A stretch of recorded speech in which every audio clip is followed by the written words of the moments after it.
Terima kasih untuk Anda yang masih bergabung bersama kami di ID Success and Closing, dan di segmen ini kita akan coba review bagaimana pergerakan indeks harga saham gabungan di sepanjang hari ini. Dan kami ingatkan kembali, Anda masih bisa berpartisipasi secara aktif di telepon interaktif kami di 021 di 515 di 3170 dan juga WhatsApp interaktif kami di 0812 di 1398 di 3749 seperti yang tertera di layar televisi Anda.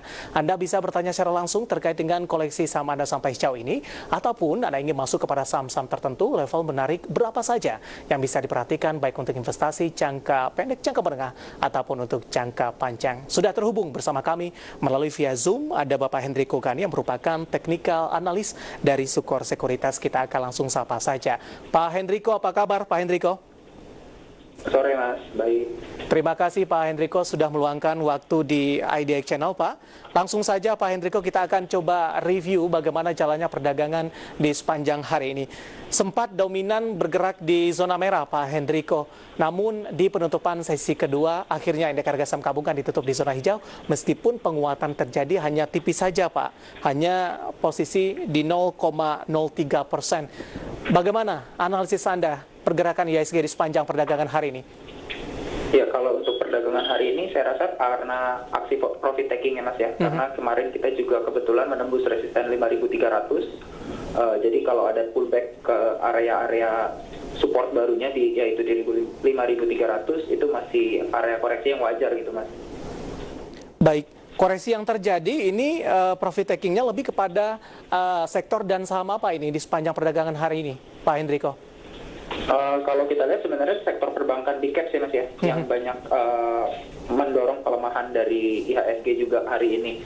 Jadi kemungkinan karena aksi profit taking yang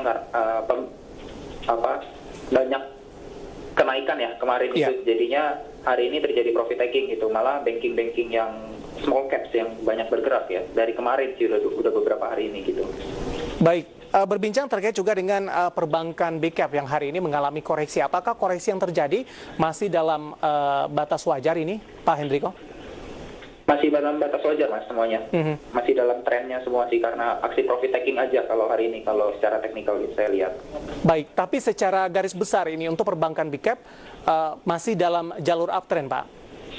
Iya, betul Mas. Rata-rata masih pada jalur uptrend nih Mas ya. Ya rata-rata juga masih bertahan pada support barunya yang baru breakout kemarin dari fase-fase sideways ya gitu. Oke, dengan posisi tertekan di sepanjang perdagangan hari ini, ketika sesi pertama dibuka untuk perdagangan esok hari, apakah sudah direkomendasikan untuk masuk kembali? Kalau untuk level-level saat ini sebenarnya level yang masih menarik ya Mas ya, karena IHSG masih dapat melanjutkan penguatan secara tren jangka menengah juga. Tapi memang kalau dilihat IHSG masih ada potensi untuk terkoreksi lagi ya Mas ya ke level 5.300 di level barunya ini, karena hari ini didominasi oleh pelemahan dan penguatannya pun belum begitu kuat ya gitu Mas. Jadi masih ada kemungkinan untuk profit taking lanjutan di esok hari, tapi kemungkinan untuk menguat lebih besar gitu Mas.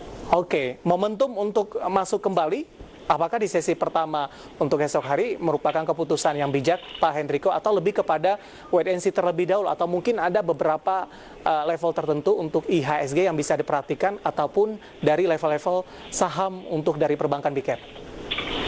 Kalau untuk IHSG sendiri sebenarnya level yang menarik ada semakin dekat dengan 5.300 ya Mas ya. 5.300 ini support barunya, jadi semakin dekat kita dengan 5.300 di entry sebenarnya makin menarik gitu. Tapi level ini pun tidak terlalu jauh dari 5.300, jadi boleh consider untuk mulai masuk kembali ke market gitu di level-level ini Mas. Oke. Anda merekomendasikan untuk secara keseluruhan untuk Big Four, 4 perbankan big cap untuk ambil posisi, Pak Hendriko? Kalau untuk big caps bisa ambil posisi di saham-saham yang seperti BNI gitu ya Mas ya. BNI hari ini berusaha menembus di resistennya juga.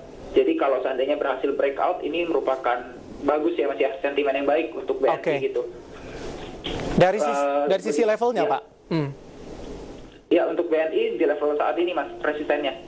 Jadi di level 5.300 sampai 5.350 ini resistennya BNI. Jadi level yang boleh dikonsider jika berhasil ditembus oleh BNI, investor bisa masuk lagi gitu ke BNI ini gitu.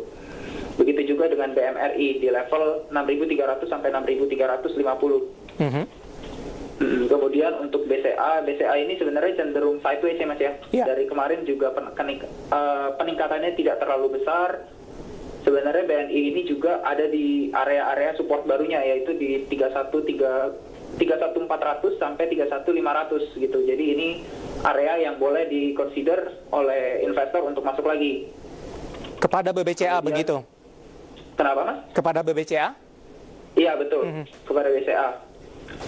Kemudian kalau untuk Bank Rakyat Indonesia ini sebenarnya masih ada potensi koreksi ya Mas ya? Iya.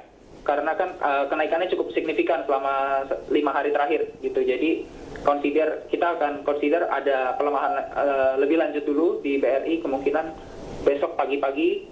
Kemudian level yang menarik itu ada di kisaran 3.600-an sampai 3.650. Mungkin itu bisa menjadi area yang dikonsider oleh investor untuk buyback saham BBRI. Gitu. Ya, beberapa perbankan big cap tadi, Pak Hendriko.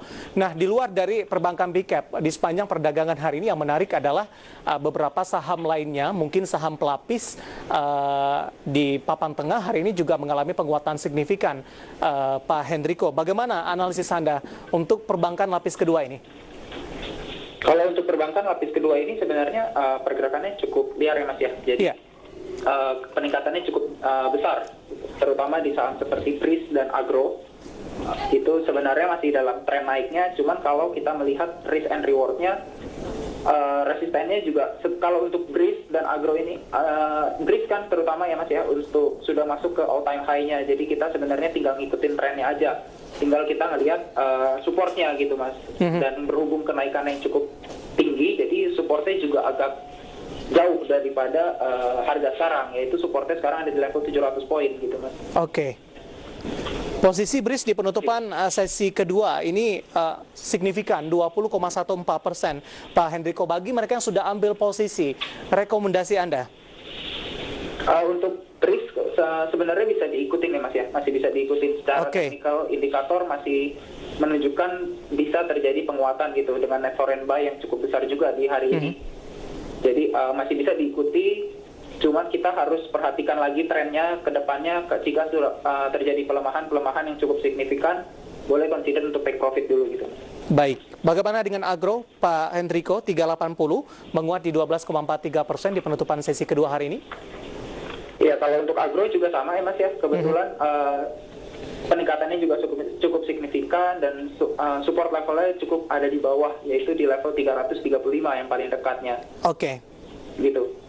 Secara karakteristik ini dua sahamnya berbeda tidak sih Pak? Untuk biasanya sih berbeda ya Mas ya pergerakannya. Cuman untuk saat ini karena terkena sentimen yang sama, dua-duanya menguat dengan tren yang boleh dibilang hampir mirip gitu Mas. Tapi memang tidak sama persis ya. Gitu. Baik. Anda juga rekomendasikan hold juga untuk Agro bagi yang sudah ambil posisi? Iya, masih bisa di hold juga untuk Agro Mas. Baik, selain BRIS dan Agro dari Bank Niaga dengan kode saham BNGA hari ini juga menguat signifikan 3,68% dan ditutup di level 845. Analisis Anda Pak Hendriko? Sebenarnya dari BNGA ini cukup menarik ya Mas ya. Valuasinya juga sebenarnya tergolong yang masih murah di antara perbankan. Kemudian candle sebenarnya hari ini ada volume spike di BNGA, yaitu terjadi lonjakan volume. Memang candle yang dibentuk tidak terlalu bagus karena meninggalkan upper shadow yang cukup besar. Tapi dilihat secara teknikalnya masih ada di area uptrendnya gitu Mas. Dan masih ada potensi untuk melanjutkan ke resistennya. Resistennya ada di 850 saat ini yang berusaha ditembus. Kemudian jika berhasil akan bisa berpotensi menguat kembali ke 900 sampai 950 Mas. Baik, bagi yang belum ambil posisi masih direkomendasikan buy tidak Pak Hendriko? Iya, masih bisa direkomendasikan buy Mas untuk di level ini. 845 sampai 850. Baik, ini level breakout-nya dari BNGA. Oke, ada BRIS, Agro, kemudian juga BNGA dan semoga bisa menjadi referensi dan lagi-lagi keputusan investasi tetap ada di tangan Anda para investor dan trader pasar modal Indonesia. Pak Hendriko, semakin menarik, kita akan jeda terlebih dahulu Pak, nanti kita akan lanjutkan. Sudah ada beberapa pertanyaan masuk di WhatsApp interaktif kami, nanti kita akan coba ulas satu persatu. Dan pemirsa telah bersama kami, IDX Second Session Closing akan segera kembali usai jeda berikut ini.